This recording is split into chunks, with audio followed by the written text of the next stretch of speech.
what, I kind of need wine for this part.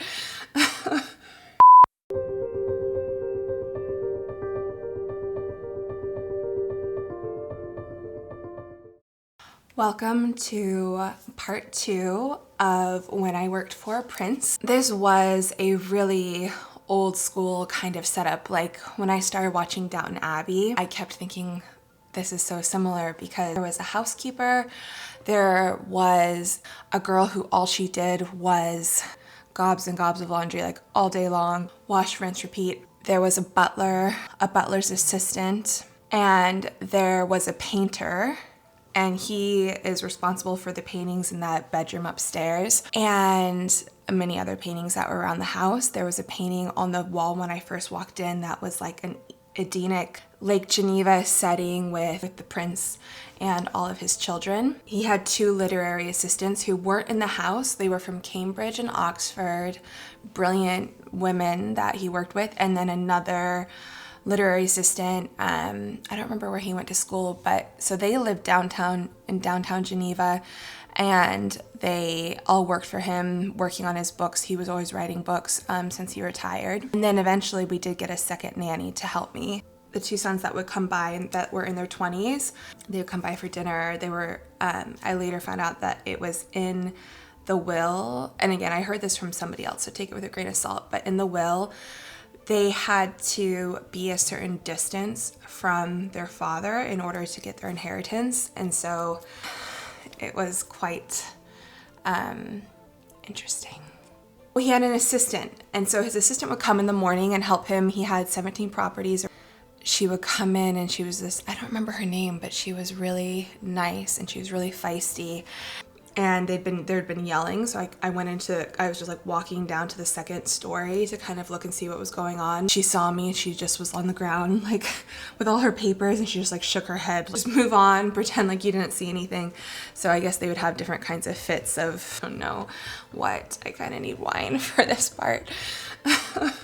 So I got there in December, and so right from December, it was Christmas break, and so all the kids were soon out of school. And so the plan was to go up to his castle, Alsace, France. Took a private jet up there. For the Christmas season, they had a nanny that came. She was from Iceland. She came to just help for a holiday. You can see me and the other nanny here.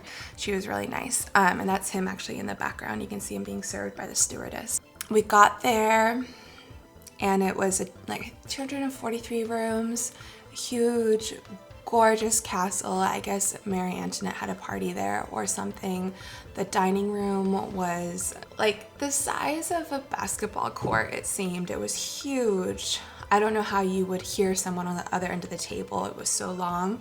And so protocol continued where I would serve them at the dinner table or help with dinner. I never sat and ate with them. There was this huge kitchen. He did have his own, so the housekeeper in Geneva stayed in Geneva. He did bring the butler with him, James. I think we decided his name is James. James. And then he had his own housekeeper there, and she was this really feisty woman.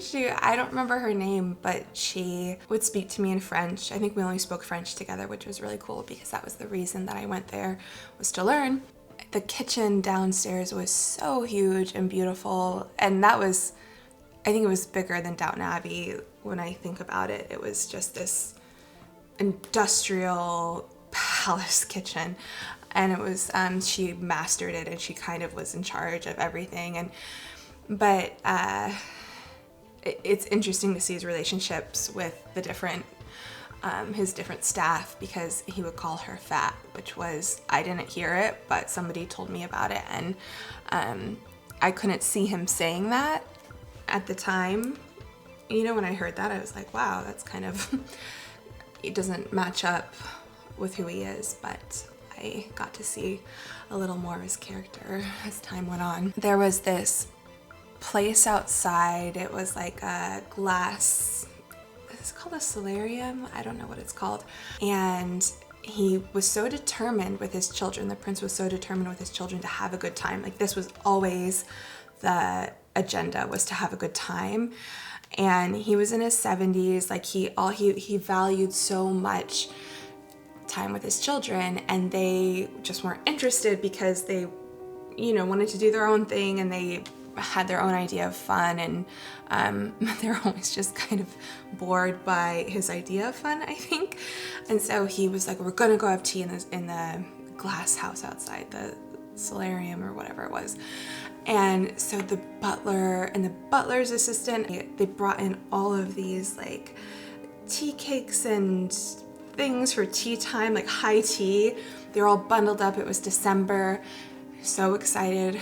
He was so excited. The prince was so excited to talk to the kids, and the kids just were not interested at all. And I just remember it being kind of a fail. Yeah, the orchestrating of these outings was quite entertaining itself. It's fun for me to watch anyway. So there was where the prince stayed, and the sons, I don't know, their quarters were somewhere on the other side of the castle. And then I stayed with the kids in the nursery. And so there was this long hallway, and there was 2, 4, 6, 8, 10 or 12. I think there's 10 or 12 doors. And at the very end there was a playroom, but the rest of them I think were bedrooms. I stayed in one. Might have been more than that. It was a very long corridor. They all had different themes. All these rooms had different themes, and they all had these paintings, kind of like the paintings in Geneva. There was one painting of the prince with his 2 20-year-old sons. I think there was another one on the ceiling. There's the one that was like medieval, and they were like in the Crusades, and his 2 older sons were wearing like the chainmail suits. And then there was one on the ceiling in one of the rooms in the nursery where it's him, and he's like, it's almost like a celestial, like Michelangelo painting, and he's up there like almost as God or something. It was so strange. He just imposed these different like classic moments in history or in art history and imposed himself into them. He did own a lot of valuable art too. I don't remember the pieces he owned, but he did have also a painter that would come in and restore them in the castle. So my room they all had different themes. So my room was the medieval room. So there was actually a knight armor right by my bed, and I already was feeling like the place was a little bit haunted. I did hear stories after we left, and I'm glad I didn't hear these stories until we left. But a nanny who stayed there before me, she said that every night at 10:30 she would hear the kids like screaming, and that each kid stayed in, I'm getting like goosebumps remembering it. So the kids stayed in, like the twins, Lola and Jared stayed in a room, and then I think Regina and Roxana, the youngest and the oldest, stayed in a room, and the other set of twins, Rufus and Reggie, stayed in a room. So she would hear them crying, and then she would go I need more wine. Okay. From room to room, because the cry would migrate. She'd walk in, and they were not crying. There was like nothing wrong. They were sound asleep after hearing these cries. And there was actually a book that was written about the castle, and that was like a Barbie story. I don't know if you remember those stories, like the books of like Barbie and Ken. It tells these different stories, but there's one of the castle, and the castle is actually haunted in the book. And I was like, oh, they kind of knew what they were talking about. So at night, sleeping next to this chainmail, this metal armor knight that I could imagine moving at any moment. I had these, it was like prayer beads or like rosary beads, and I wasn't a practicing Catholic at the time, but I kept them with me all the time. And fortunately, like nothing happened. There was no, nothing supernatural happened, but there was a moment when I was with all the kids in the nursery, and all the lights went off in the castle, and it was pitch black, and Jared, who had like a mind of his own, decided to run off, and I had to go find him down the long corridors of the hallways, and he just wanted to I don't know why he wanted to run away into a dark castle. It sounds pretty awful and terrifying. Maybe he's looking for his dad. I don't know. But his dad was also pretty awful and terrifying. So, to them anyway. He wasn't though. I think that was the whole thing about the experience, is that I think that was the whole thing about my stay, and the whole experience was seeing that he ended up being in a lot of ways really my only ally, but at the same time he was really terrible to people too. And so it was this constant conundrum between those two things. Christmas came and I filmed it. That was my role at Christmas, and I was really homesick at this point. I wish I hadn't spent Christmas away with my family. But I had a lot of fun filming the kids, and I have a picture of it. I forgot. I have a picture filming. I remember the tree was, to decorate it, it was like $4,000, and that was in 2010. I keep saying that. I think just inflation's so crazy right now that I just have to like name the price for the year, because I feel like $4,000 doesn't sound as much now, but for decorating a tree, I don't know. It was a really huge tree. Massive, like gilded stairway with marble, and I wish I knew how high those ceilings were. I tried to find the castle online. I think it was called Verven. I think that was the name of the castle. At least that's what the family called it. We played games with the kids, and we would run around on the property and play games and pretend like we were hiding from something. I don't know what the game was, but we were like hide and seek and running around and being kind of crazy. And then Christmas Eve, the family was doing their own thing, and we were kind of off duty because the kids had gone to bed. And so I went to what used to be the stables, and then now it was like the butler's quarters, I think. I don't know if anybody stayed over there, or if it was just, or maybe it was like the gardener's shed. I don't remember, but it was this little room. And so I drank champagne with Oliver and James, the butler's assistant, and then I think the cook was there. The other nanny might have been there, but I don't remember. But I remember getting very drunk and speaking a lot of French. And then I got really sick. I got so sick on our way back. We stopped through Paris on the way back home. It felt like I had like daggers in my stomach. I don't know what was going on. I was just not feeling well. We stopped in Paris. He had two apartments on Avenue Foch, which is actually where the SS in World War II, where the SS headquarters were. On Avenue Foch, like 44 Avenue Foch or something. But anyway, it's a fancy neighborhood. Saudi princes and stuff, live there. It was cool to wake up and see the Eiffel Tower outside. That was really cool. And again, there was like strange paintings. This is the theme. The strange paintings was the theme, because it was just like this kitschy sort of, or campy kitschy woman naked laying down, but not like a Renaissance one. It was like, I don't know, it looked like knockoff art. I'm not sure how come I think he just liked that style. I'm not sure. And I ran really quickly with one of the literary assistants, the one who went to Oxford. Let's call her Kit. Yes, I have to write these down so I don't forget. Kit. And Alice will be the other literary assistant who went to Cambridge. And we just ran really quickly down because we didn't have much time, and looked at the Eiffel Tower. We were in Paris, I think, just for a little bit, but I had to take all the kids out for a walk, I remember, on the busy streets. We got back to Geneva, and I remember that's when like some kind of weird stuff started to happen. I remember I was Skyping my boyfriend at the time, and I had to go downstairs to talk to the prince about something, and I left my computer on.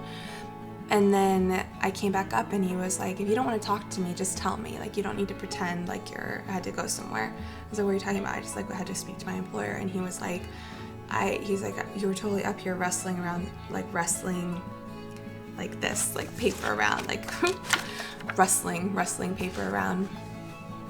And I was like, what? Like, nobody was up there, and so he had heard something, and so whatever that something was,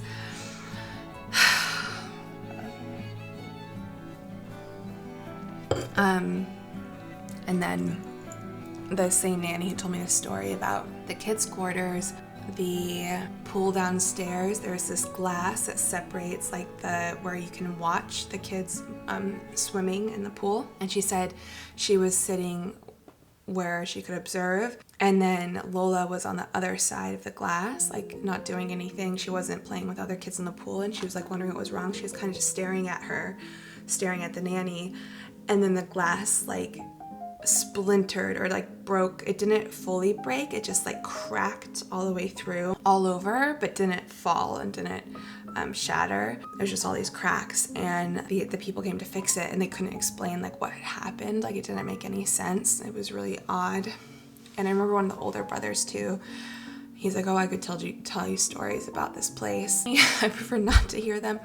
But the nanny that I spoke to too, there was a cook, an assistant cook. The nanny was Skyping her friend, like not right in front of the bathroom, but she could see the only point of entry into the bathroom. The cook, this German woman, she went into the bathroom and she was in there for a long time while the nanny was Skyping someone, and the nanny realized like, wow, she's been in there for a long time, I better see what's going on. And so she went to check, and she knocked on the door and no one answered, and nobody had come out at this point. She was worried that maybe she passed out or something, so she opened the door and nobody was there, and it was like this, she was like, it was so strange. And there was another time where like a man in a bowler hat came to the front gate, you know, those wrought iron gates I talked about in the beginning. She walked up to open the gate and nobody was there. Like, you know how like as you walk towards a gate, you can't see over it anymore. I always had this weird feeling about the nanny floor, the playroom I told you about on the nanny floor. I don't know why, I just always had a strange feeling about it. I always closed that door. I don't know why. I didn't think about it, I just did it. And when the other nanny came to join me, not the one over Christmas break from Iceland, but we finally got one from England to help out, she said the same thing. She was like, I feel really weird about that room. It's really creepy. And winter break comes up and we have a visitor come to spend winter break with us in Chamonix. They planned a ski trip. Again, we're like on the French side of Switzerland, so France is really close. I am upstairs with the kids doing their homework with them, and the elevator opens up and this woman walks out, and she's got this jet black hair, very arresting, beautiful woman in her, probably like in her 50s, named, let's call her Donna. I have to write these all down. So Donna was this woman. She had, you know, lip filler. She looked very augmented, like her face she had lots of work done. She was from Florida. She was very just strong. She just seemed like a very strong woman. And I found out later she was the woman that the prince left to older son's mother in Paris for her. So she was the mistress. So Donna the mistress, the American mistress, I came down the next day, or maybe it was a couple days later before we went to Chamonix, and I walked past her room on the way downstairs, and one of the boys, Russ, was in her bed with his shirt off. I don't know what was going on. I don't know what was happening. And then it was really awkward because there was one point where the prince told me that to have her go down to his room at night, like basically to whatever. I don't know. I don't want to think about it. It's a little bit disturbing, a little bit strange. I don't know. But what I do remember is we went to, before Chamonix, we did so many ski trips over winter. It kind of blurs, but this might have been in Switzerland first before Chamonix. The kids were taking lessons. It might have been to prep. I think they were taking lessons to prep for Chamonix. So all the kids were like skiing, and Donna the mistress was there, and one of the sons was there, I think, or maybe they both were. I don't remember, the two 20-year-old sons, Ron and Russ. I remember we got this whole long table, but there wasn't enough room, and I was sitting down already, and then Russ came and sat down next to me, and then Donna the same one who was in her bed shirtless. And then Donna, the mistress, came over and said, oh, I was sitting there, or I'm sitting there, I'm sitting next to him. And I was just like, I'm gonna go have a cigarette, because I started smoking, understandably, at that point. And so did the other nannies. It just kind of happened. So I'd have a cigarette. I think I did go out and have a cigarette. And then I came back in and the prince was like, what are you doing? Come sit here. And he, again, it was one of those things where he was really genuine, like very genuinely kind. Except for that weird time when he walked into my room when I was sleeping to look at the chandelier, the new chandelier. That was a weird moment, but I think he really wanted to see the chandelier. I don't know. He never like tried to, he always respected my space. And I think because I was good with the kids and I came from a big family and he appreciated who I was. I don't think that he was ever trying to get one over on me. And he was older too. I think it was like that conundrum of like, he actually came from an older culture in Syria, and, or maybe he had just slept with enough nannies that he was kind of done, you know. But any which way, he asked me to sit next to him, and apparently Donna, the mistress, was like, why is Christina sitting there? And she was really put off by it and irritated. And I was like, good. You took my spot.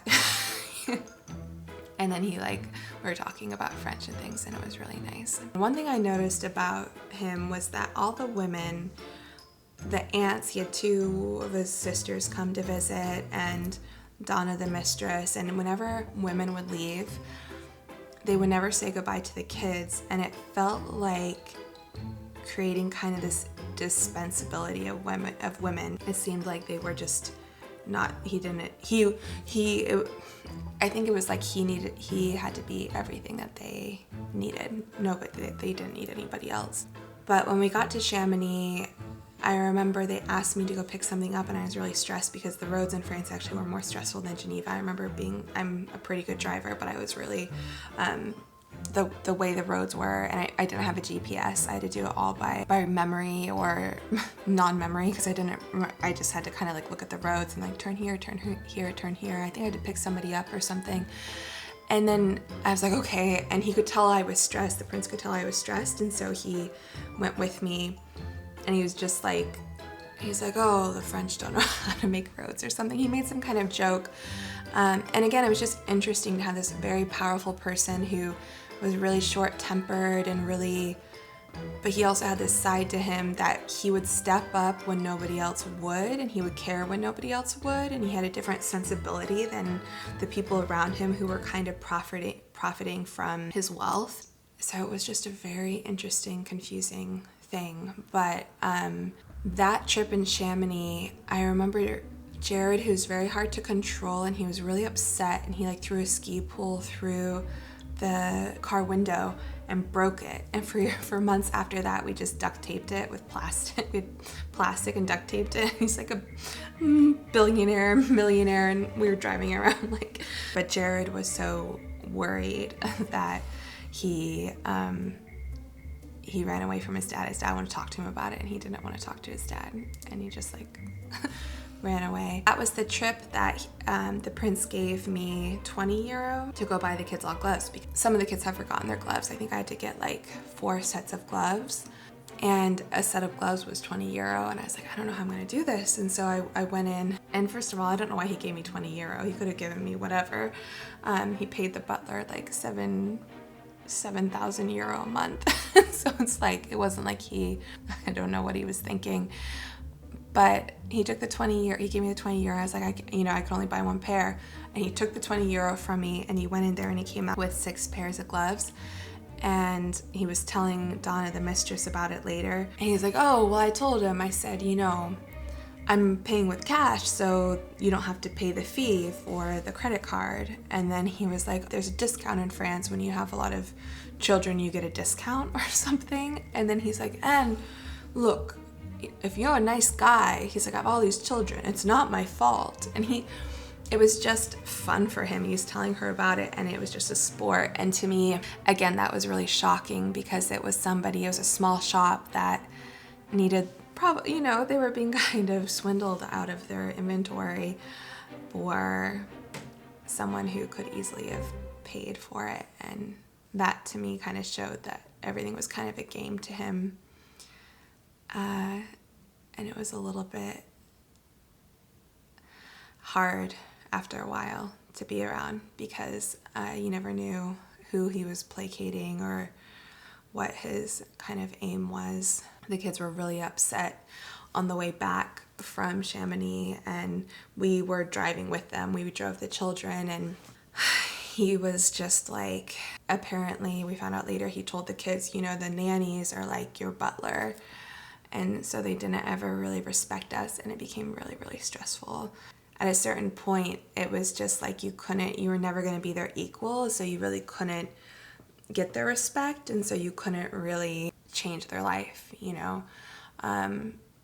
They really wanted a mother. So basically, the thing about the mother, he told all his children that their mother died in a car accident. And when the other nanny from England, Hillary, we'll call her Hillary, she found out from the literary assistants, he actually got a couple surrogates. And so that's why there's 2 sets of twins. That's common with surrogates. That's why they were kind of close in age. But he told them that their mother had died. And so again, it was like this disposability of women. And I guess he paid like a model or something, like he wanted really good surrogates or really good genes. And so I don't know if they know now that their mother did not die in a car accident, but that was a pretty awful, shocking thing to find out if that was the case. And to be the kind of person that would do that.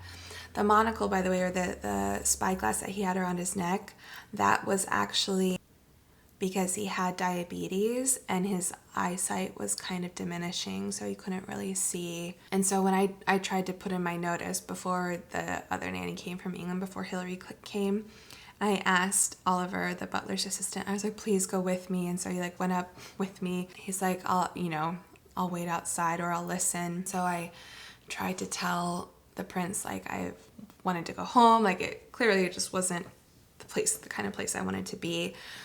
And I thought he would fight me on it, but instead he's like,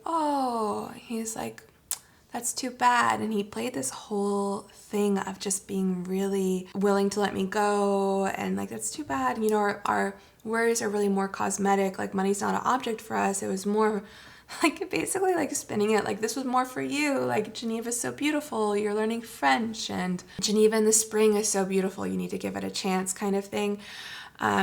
He didn't pitch it like that, though. He just said, you know, maybe you should give it a chance. And he wasn't selling it hard. But again, his ability to make you feel disarmed and seen and cared about in such a genuine way, because I actually believe it was genuine. He believed it, but it wasn't true, and he didn't even realize it wasn't true. That was like the conundrum of like the entire time there, trying to figure out what was up and what was down. But Oliver was listening, and he said that I was like, what did you think? Like, in the end, I didn't end up quitting because he just talked and kind of got me to stay. And Oliver was like, oh, he can talk. He's like, he knows how to talk. And he knew that he was just playing me. And when I did end up leaving, me and the other nanny, he told everybody, he was like, oh, the nannies, they're like great girls. They just didn't want to work. And this was after we had been working like six days a week, 12-hour days. We were basically like full-time mothers. But it's just interesting how the narrative changed, and the way people were treated, how the help was treated. I remember on the butler got James got 1 day off. It had been his first day off in about 7 months. I asked him how it was, and he was talking about it to me. And apparently one of the older sons, Braun, was listening. and he hated James, and apparently James had tattled on him about how he had hooked up with the nanny, like 3 nannies before me, but apparently she was really beautiful, and James had liked her too, and I think that's why James told the prince about it. And so apparently like the 2 older brothers hate him for that, and basically the nanny got fired, but the nanny still was with Ron, just the prince didn't know, and it had to kind of be a secret. He's like, a man like that, like a son of a man like this, can't marry the nanny or whatever. So Ron was overhearing me ask James about his day off, and like James was talking about his dinner that he ate and all these things, and then Ron came up to me, he's like, that's so inappropriate, why is he telling you like these things and what he ate, and about, it was like people were always like listening, and it was like conspiratorial, and there were panic buttons all over the Geneva house too. And at one point when the kids had pressed them, and a SWAT team showed up so quickly, because apparently I guess the prince had set up banking in Syria as they know it today, and it was kind of like usury, or it was something they didn't like, and he couldn't go back to Syria when they all went back for Easter, like when I left. He had to go, he went somewhere else, but he wasn't allowed back. But I guess people wanted him dead for how he did business. I remember asking when Hillary came, and we both decided like a couple months later to leave. And I was like, do you think we met up with the old nanny, the nanny who was there before us? And I said, like, do you wish that we had stuck it out, or, do you wish that we were staying, or what if we did stay, or whatever? And she's like, I think we would be as sad as she is. And I think there was just something about, like, you could stay there, like, we could have asked for more money and made a ton of money and learned French, but there was something about the place that, like the old nanny said, that there was just some kind of spirit up there that she thought had to do with the prince when she was there, like some haunted thing. And I don't know, it was a really multifaceted, it showed me like how your choices can manifest in deeper ways. And then, so I mentioned the nanny's paintings upstairs. The Can-Can girls. I mentioned the Can-Can girls in the bathroom. Those were all the nannies, and he had painted their faces on these Can-Can outfits. And so there were so many nannies that had coming on. And the one that I remember taking a picture of was of the nanny before us, and she said she didn't like her profile, and he purposefully painted her with her profile. And below in the bathroom on the floor right below the nanny's quarters, so it was like the third floor, or yeah, I think it was the 3rd floor. There was a bathroom with all of these men painted kind of similar. And I can't remember what they were, but they were like old contractors or something. But he had like this mockery, he mocked people. He saw people as like playthings, and he would try and call people, like there was the housekeeper, her name I think was Christiana, and he's like, oh, so I was Christina. He's like, oh, you can be C2, she's C1. And he liked to, it was that weird thing where, yeah, he would be very good to talk to sometimes, but he also had a side to him that was about diminishing and like reducing the people around him. Okay, that's like 46 minutes worth of talking. I will finish it off with a little bit more about the children. I feel like I didn't talk about the children that much this time.